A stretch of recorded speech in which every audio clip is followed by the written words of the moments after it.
Welcome in banking for mains preparation.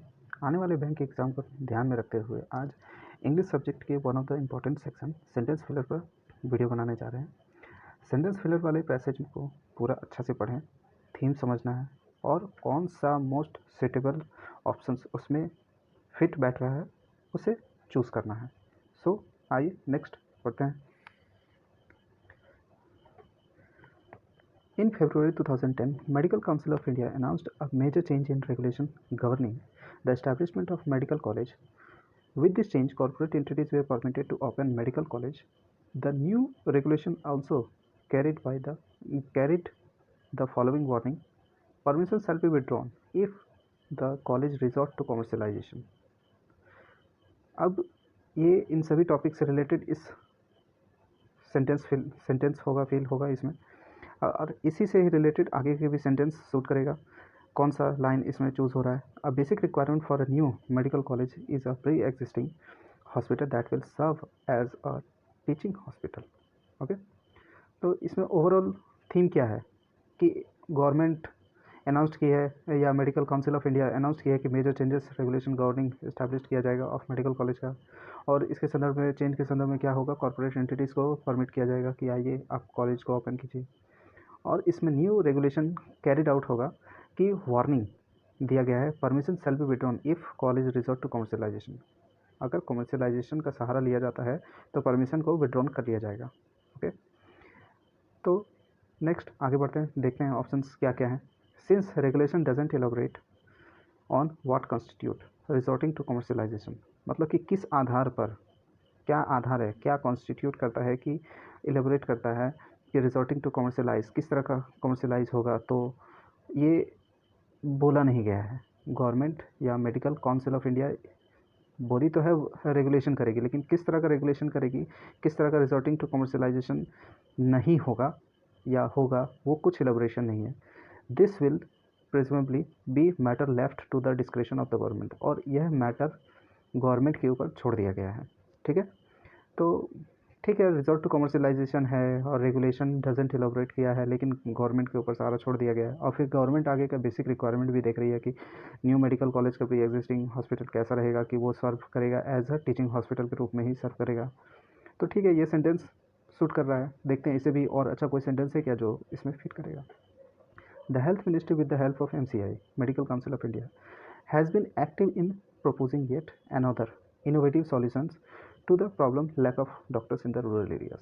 यहाँ पर lack of doctors in rural areas को लेकर के बात चल रही है, जबकि हमको इतना डिटेल में नहीं दिया गया है कि क्या प्रॉब्लम है क्या नहीं है। सिर्फ दिया गया है परमिशन शैल बी विड्रॉन हो जाएगा अगर कमर्शलाइजेशन के साथ, तो ये वाला नहीं होगा, एलिमिनेटेड हो जाएगा। ठीक है, next, this and another change have been justified in the name of addressing the shortage of doctor. क्या हमें रेगुलेशन करने के लिए कुछ भी आधार बेस दिया गया है कि ये कंडीशंस, सर्टेन कंडीशंस है जिसको हम जस्टिफाई कर रहे हैं? नहीं दिया गया है, तो ये भी एलिमिनेटेड हो गया। ठीक है, अनटिल नाउ, अभी तक medical education in India has been projected as not for profit activity to be organised for public good.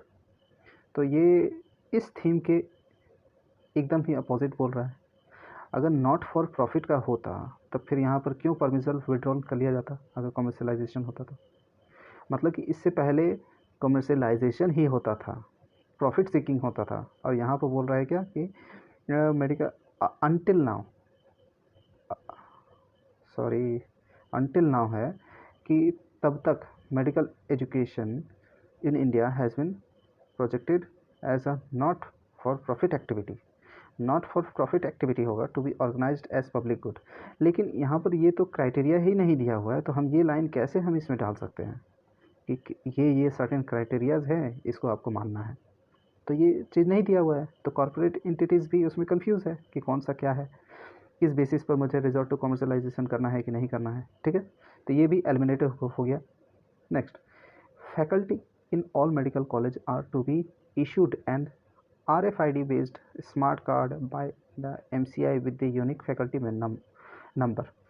तो ये भाई जब ये सब इस्टेब्लिश्ड हो जाएगा हॉस्पिटल, मेडिकल कॉलेज, तब जाकर उसके आगे चलकर स्मार्ट कार्ड का यूज़ करेंगे MCI में विद यूनिक फैकल्टी मेंबर। ये तो बाद की बात है, अभी हमको इसमें सूटेबल कौन सा लग रहा है, तो ये भी कट हो गया, तो ना बी हुआ, ना सी हुआ, ना डी, ना ई, तो मोस्ट सूटेबल कौन सा हुआ, ए। तो option A is the right answer. Okay, I hope आप लोगों को समझ में आ गया होगा कि अभी तो ये शुरू में ठीक है, इजी मोस्ट इजी क्वेश्चन से स्टार्टिंग कर रहे हैं, जैसे जैसे आगे बढ़ते जाएंगे लेवल ये भी अप होता जाएगा। चलिए नेक्स्ट क्वेश्चन देखते हैं आगे क्या कहते हैं। एज अब शुरू में ही इस क्वेश्चन में था क्या कि ये लास्ट के सेकंड लास्ट में फिलर दिया हुआ था, अब लेकिन ये सेंटेंस के शुरुआत में ही फिलर आ गया है, तो हमको एक इस तरह से समझना चाहिए कि कोई एक कहानी है, कहानी का पहला ही सेंटेंस नहीं दिया हुआ है। अब जैसे कोई एग्जांपल, जैसे राम कहीं से घर में आता है, पैर हाथ धोता है और खाना खाता है, फिर घूमने चला जाता है, तो फिर वो कहीं से आता है, कहाँ से आता है, दुकान से, शॉप से, ऑफिस से या दूसरे कंट्री से, कोई भी नॉलेज नहीं, मतलब इंट्रोडक्टरी पार्ट है क्या कि वो कहीं से आ रहा है, तो उसी इंट्रोडक्टरी पार्ट को यहाँ पर फील करना है। ठीक है, देखते हैं। At dash at many of them politics has introduced into campus life. ठीक है, पॉलिटिक्स इंट्रोड्यूस कर दिया गया है इनटू कैंपस लाइफ में, influencing academic appointments and decision across level, और हर एक लेवल पर इन्फ्लुएंस कर रहा है पॉलिटिक्स, चाहे वो अपॉइंटमेंट हो या डिसीजन लेना हो। Under investment in libraries, information technology, laboratories, classroom make it very difficult to provide top quality instruction और engage in cutting edge research. Cutting edge research मतलब होता है कि एडवांस स्टेज पर कोई भी डेवलपिंग कार्य को करने में डिफ़िकल्टी आती है। Okay, the rise in number of part time teachers and freeze on new full-time appointments in many places has affected morale in academic profession. Okay, the lack of accountability means that teaching and research performance is seldom measured. इस lack of accountability की वजह से इसका मतलब क्या होता है कि टीचिंग और रिसर्च का परफॉर्मेंस प्रायः कभी बहुत मुश्किल से मेजर किया जाता है। तो आगे का इंट्रोडक्टरी सेंटेंस किस बेस पर होगा कि पॉलिटिक्स कैंपस में आ गई है, कॉलेज में आ गई है, हर एक जगह में पॉलिटिक्स आ गया है, जिसकी वजह से ग्रोथ रुक जा रहा है, तो आगे का सेंटेंस भी उसी से रिलेटेड होगा। देखते हैं कौन सा सेंटेंस फिट कर रहा है। India has survived with an increasingly medical higher education system for a decade. हाँ, ये तो इसके एकदम मतलब सर्वाइव कर रहा है, survived with an increasingly medical higher education system for a decade. कोई ये सूट कर रहा है क्या कि मतलब सुटेबल लग रहा है, सर्वाइव किया हुआ है, कर चुका है इंक्रीजिंगली मेडिकल हायर एजुकेशन पर। अगर मेडिकल हायर एजुकेशन पर अगर ये सर्वाइव किया हुआ है तो फिर ये पॉलिटिक्स, तब तो ये तो ठीक अपोजिट ही बोल रहा है ना। देखते हैं आगे। World class university require world class professor and students and culture sustain and stimulate them. ये तो हो गया कि इस पर कौन सा इसका सॉल्यूशन ये प्रोवाइड कर रहा है, ये प्रॉब्लम हो रहा है, इसका सॉल्यूशन हुआ, तो ये भी आउट ऑफ द बॉक्स हो गया। China in particular is heavily investing in improving its best university with the aim of making a small group of them world class in the coming decade and making a larger number internationally competitive research universities। ये तो अलग ही context में ले जा रहा है कि heavily invest करेगा इन इम्प्रूविंग, ये तो कोर्स ऑफ एक्शन हो गया कि ये सब प्रॉब्लम हो रहा है, कोर्स ऑफ एक्शन यूनिवर्सिटीज़ को एक अलग ही लेवल पर ले जाएगा। इसके बारे में वो चर्चा नहीं है, तो ये भी नहीं है, ये भी नहीं होगा। आगे देखते हैं। Indian colleges and universities with just a few expectations have become large under unfounded ungovernable institutions. India के कॉलेज और यूनिवर्सिटीज़ जो हैं हैव बिकम लार्ज, बहुत बड़े ही, और छोटे से एक्सपेक्टेशंस पे, बहुत ज़्यादा बड़ा, अंडर अनफाउंडेड अनगवर्नेबल इंस्टीट्यूशंस, बहुत छोटे से एक्सपेक्टेशंस पे बेसलेस अनगवर्नेबल इंस्टीट्यूशन, बहुत ही छोटे एक्सपेक्टेशन पे बहुत बड़ा ज़्यादा सोच विचार कर रही है कि ये डेवलप होगा, वो डेवलप होगा, लेकिन नहीं हो पा रही है। क्यों नहीं हो पा रही है? क्योंकि पॉलिटिक्स इसमें आ गई है। तो इसमें ज़्यादा सूटेबल इन तीनों में से अभी तक हमें ये डी मिला है। ठीक है, नेक्स्ट देखते हैं।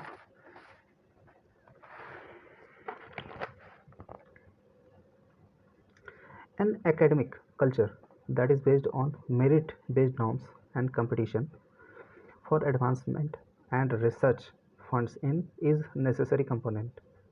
Judicious mix of autonomy to do creative, ये भी पूरा ही आउट ऑफ द बॉक्स बोल रहा है क्या नहीं है, किससे रिलेटेड है, कुछ भी नहीं। तो सबसे मोस्ट सुटेबल आंसर क्या हुआ हमारे लिए, तो ये डी ऑप्शन हो गया।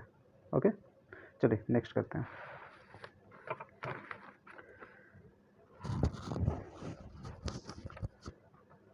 Next, Ariel Sharon's visit to India is a historic one.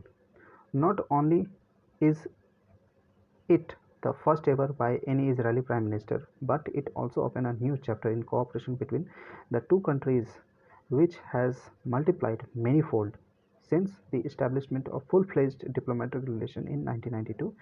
It is understood that the present and former Israeli PM had been keen on visiting India for quite some time, but the ball was lying in New Delhi's court. Okay? तो इसमें क्या कहा जा रहा है, इसमें सबसे last में फिलर है, मतलब इन सभी का पूरा जो निचोड़ होगा, फाइंडिंग्स होगा, वो लास्ट वाले सेंटेंस में आएगा। तो क्या रिस्पॉन्स दिया गया है इन सभी सेंटेंस के लिए। एरियल शेरन विजिट करते हैं इंडिया, एक हिस्टोरिक वन है, हिस्टोरिक मोमेंट है। कभी इसराइल के पीएम आए नहीं इंडिया में, तो वो हिस्टोरिक विजिट हुआ। Not only is it first ever by any Israeli prime minister, but it also opened a new chapter cooperation between two countries, which has multiplied manifold since establishment of full-fledged diplomatic relation in 1992. मतलब 1992 में full fledged complete established किया गया था relations को between these two countries। तो उसी पर बोला जा रहा है कि जब ये नया चैप्टर ओपन हो गया कॉपरेशन का, तो इसे और आगे बढ़ाने का की भी संभावना को देखी जा रही है। It is understood that present and former Israeli PM had been keen on visiting India for quite some time. Okay, but the ball was lying in New Delhi's court. यहाँ न्यू दिल्ली के कोर्ट का मतलब वो court judgement वाला court नहीं है, मतलब वो एक न्यू दिल्ली के पिच पर खेला जाने वाला बॉल जो है वो न्यू दिल्ली पर डिपेंड कर रहा है कि उसको किस तरह से रिलेशन को रखना है।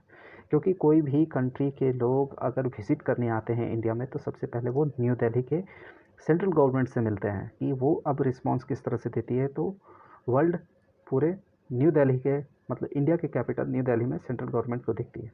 वही बोला गया है कि सारा अब डिपेंड करता है न्यू दिल्ली के कोर्ट पर। ठीक है, तो आगे का निचोड़ क्या होगा इस सेंटेंस इन सभी का, तो देखते हैं।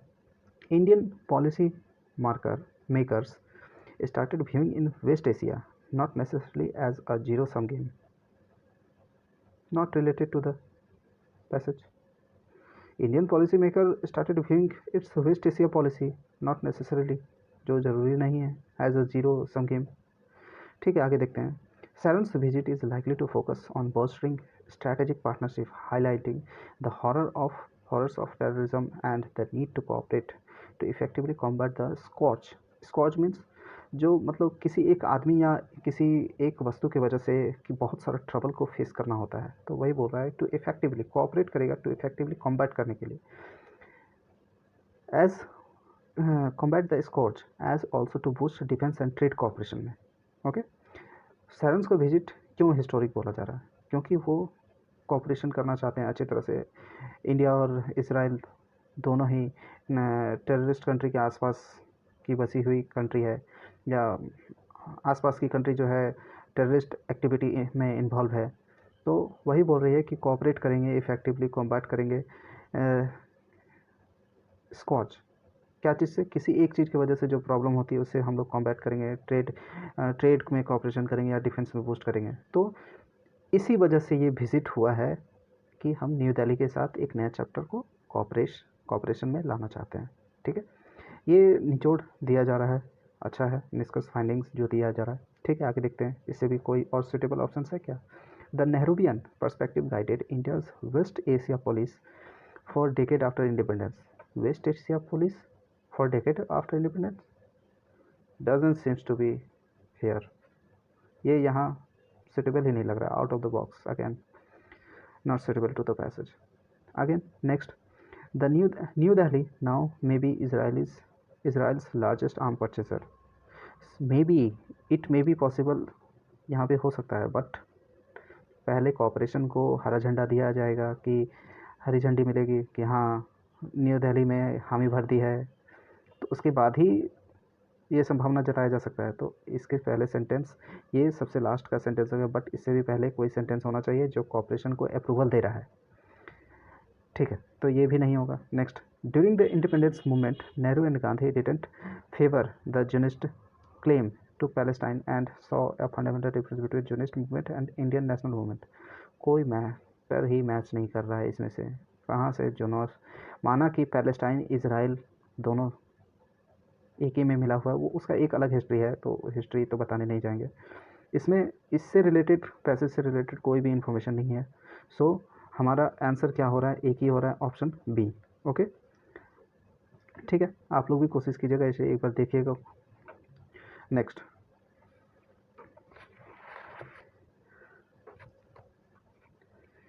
India is a great book producing nation and has a vibrant world of book publishing spread throughout the vast country in a number of modern languages, most of which have their roots in Sanskrit, the mother of Indian languages.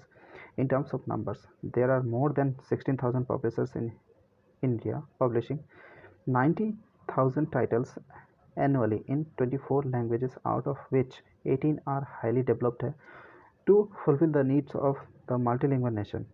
उसके बाद pillar, today Indian publishing is one of the greatest in world and can be counted among the first 7 publishing Nations. Okay, तो इस passage का theme क्या है कि India एक great book producing nation है और इसमें बहुत सारे बुक को प्रोड्यूस किया जाता है। यहाँ पे मॉडर्न लैंग्वेज है जिसका मदर रूट कहाँ है, तो संस्कृत से ही मिलती है। और इन टर्म्स ऑफ नंबर में 16,000 पब्लिशर्स हैं इन इंडिया, पब्लिशिंग करते हैं 90,000 टाइटल्स को इन 24 लैंग्वेज में, जिसमें से 18 लैंग्वेज हाईली डेवलप्ड है जो फुलफिल करते हैं मल्टीलिंगुअल नेशन के सारे नीड्स को। तो आगे का सेंटेंस भी इसी से ही जुड़ा हुआ होगा, देखते हैं आगे। In India every year a world level book fair is held new Delhi is in. New Delhi में अगर बुक फेयर हेल्ड होता है तो आगे यहाँ पर भी देना चाहिए ना। सडन कोई सेंटेंस में बुक फेयर की चर्चा क्यों हो जाएगी, which is India's oldest book fair, तो आगे चल कर के बुक फेयर का है क्या चर्चा। Today India publishing is one of the greatest in world counted among the first 7 publish, नहीं है, so eliminated. The focus, next, the focus is being given especially keeping in mind the increasing number of IT savvy younger generation with penchant for internet, mobile phone, reader friendly digital zone। अगर ये सब digital gizmos IT savvy younger generation है तो ये IT से related है, तो book publish क्यों हो रहा है ना। अगर यहाँ ऑनलाइन होता तब फिर ये सोच सकते थे, बट ये भी एलिमिनेटेड हो गया। See, the visitor profile at the fair includes national and international publisher, librarian, research writers, students, books lovers, e books के बारे में कोई चर्चा नहीं, so eliminated. Delhi book fair is playing a pivotal role in retreating the might of the pen and printed word has come to recognised as the biggest annual cultural event, again not eliminated. These languages, अब यहाँ पे ये चीज़ सबसे important है, these languages क्यों, क्योंकि यहाँ पे 24 लैंग्वेजेस में सारे बुक्स टाइटल को इशू किया जाता था, पब्लिशिंग किया जाता था, और उसमें से 18 लैंग्वेज हाईली डेवलप्ड है। आगे देखते हैं, these languages have a Galaxy of good authors. कौन सा गुड ऑथर्स, तो 18, ये 18 हाई डेवलप्ड लैंग्वेजेस को लेकर बोला जा रहा है। Their own publishers and readers of the book with their own area as well as spread out in the entire country within their own और as well as spread out, मतलब खुद से भी प्रोड्यूस करते हैं और इस पूरे देश भर में इसे फैलाते हैं। तो ये तो क्वाइट, और सबसे ज़्यादा सूटेबल है और इससे सबसे लॉजिकली फिट भी बैठ रहा है। So option is, answer is E. Okay, तो इसे एक बार और फिर से अपने से भी देखिए, इसे आज यहीं तक रखते हैं। नेक्स्ट इसे नेक्स्ट लेवल के भी क्वेश्चंस को देंगे, सॉल्व करेंगे आप। Okay, then thank you for listening patiently. Keep on practice.